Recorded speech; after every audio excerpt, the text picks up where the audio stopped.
اصل نشانہ ٹارگٹ بنا رہا ہے، اصل نشانہ اپنے دو چار گروپ کو جمائے رکھنے کے لیے ایک سمجھانے والے لوگوں کی توہین کرنا ہے۔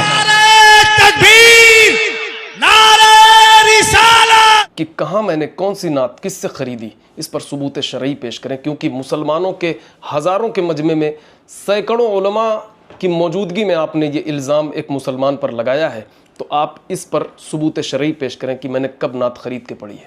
اور فرمایا فلمیں دیکھتے ہو تم، فلمیں دیکھتے ہو تم۔ السلام علیکم رحمۃ اللہ وبرکاتہ۔ دوستوں، احمد الفتاح صاحب اور مفتی شہریار صاحب، ان دونوں کے بیچ ابھی کیا کچھ چل رہا ہے وہ کسی سے چھپا نہیں ہے، ہر کسی کو پتہ ہے۔ جس طرح سے ڈیلی ویڈیو ڈالا جا رہا ہے پارٹ 1 پارٹ 2 پارٹ 3 کر کے، اس کے ذریعے سے تو یہی سمجھ میں آ رہا ہے کہ یہ معاملہ کب تک رکے گا اور کس طریقے سے مکمل طور پر رکے گا۔ صرف احمد الفتاح یا مفتی شہریار صاحب ان دونوں کے بیچ نہیں، بلکہ جو اسٹیج کا معاملہ بھی ہو چکا ہے وہ کب تک رکے گا اللہ بہتر جانے۔ لیکن یہ قوم کے لیے، یہ مسلمانوں کے لیے بہت ہی زیادہ نقصان کا سبب ہے، بہت بیکار ہے۔ جس طریقے سے احمد الفتاح صاحب نے مفتی شہریار صاحب سے شرعی دلیلیں مانگی ہے، یہ زیب نہیں دیتا ہے کہ کسی بڑے عالم دین سے اس طرح کی باتیں کر کے ان سے یہ مطالبہ کیا جائے۔ میں مفتی شہریار صاحب کے سامنے کچھ بھی نہیں ہوں، ہے نا، لیکن مفتی شہریار صاحب کو بھی چاہیے کہ آپ اسٹیج پہ آ کر کے اس طرح سے کسی چھوٹے انسان کو ذلیل کرنا یہ آپ کے لیے زیب نہیں دیتا ہے۔ جس طرح سے چھوٹے کے لیے ضروری ہے کہ بڑے کی عزت کرے، بڑے کی ساری چیزوں کا خیال رکھے، اسی طرح سے بڑے مفتی صاحب، بڑے عالم دین کے لیے بھی ضروری ہے کہ وہ اپنے چھوٹوں پر شفقت کرے، اپنے چھوٹے کی غلطیوں کو نظر انداز کرے، ہے نا، چونکہ یہ کوئی ذاتی معاملہ، یہ کوئی ذاتی فائدہ نہیں ہے، یہ قوم کی بات ہے۔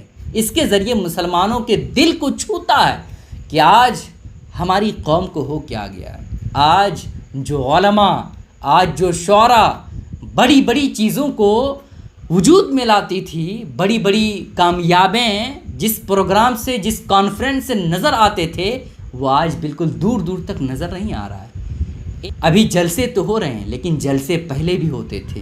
سالوں پہلے جب جلسے ہوتے تھے تو اس کے ذریعے سے ایک بڑا ادارہ وجود میں آتا تھا، ایک بڑی تنظیم بالکل وجود میں آتی تھی، اور قوم کو ایک اچھا میسج جاتا تھا۔ قوم میں جو برائیاں ہیں، جو کمیاں ہیں، جو کوتاہیاں ہیں، جو پریشانیاں ہیں، ان تمام معاملات کو حل کیا جاتا ہے اسٹیجوں میں، کانفرنسوں میں، ممبر رسول پر۔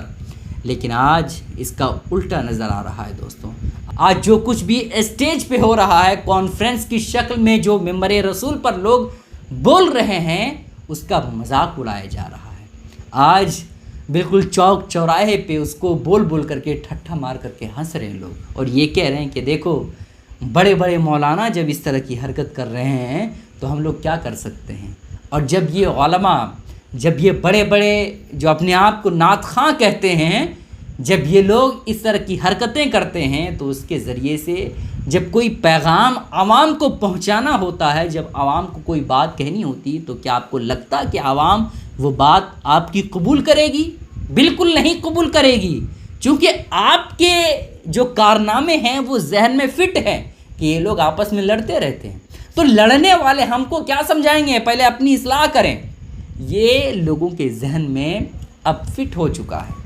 اس وجہ سے قوم کی جو حالت ہے وہ پہلے دیکھنی چاہیے علماء کو، مفتیان کرام کو، شعراء کو، کہ آج جب اس علاقے میں ہم پہنچ رہے ہیں تو ان علاقے میں کمیاں کیا ہیں، سوالات کیا ہیں، پرابلمز کیا ہیں، اور ساتھ ہی ساتھ مسلم بچیاں کن کے کنٹرول میں ہیں، ان کو کیسے چھٹکارا دلایا جا سکے، ان کو کیسے کنٹرول میں لایا جائے، شریعت کے پابند کیسے بنائیں، ان کو کیسے کیا کیا جائے، مدارس کیسے قائم کیا جائے، اسکول کیسے بنایا جائے، ہاسپیٹل کیسے بنایا جائے، اس کا تنظیم کیسے بنایا جائے، جس کے ذریعے سے ایک اچھا ادارہ قائم ہو سکے یا اچھا اسکول معرض وجود میں آئے۔ یہ کیسے ہو سکتا ہے؟ بجائے ان سب باتوں کے ہونے کے یہ باتیں ہو رہی ہے کہ اس نے ایسا کیوں کہا، اس نے مجھے کب دیکھا فلم دیکھتے ہوئے، اس نے کب مجھے دیکھا یہ کام کرتے ہوئے، شرعی دلیل چاہیے۔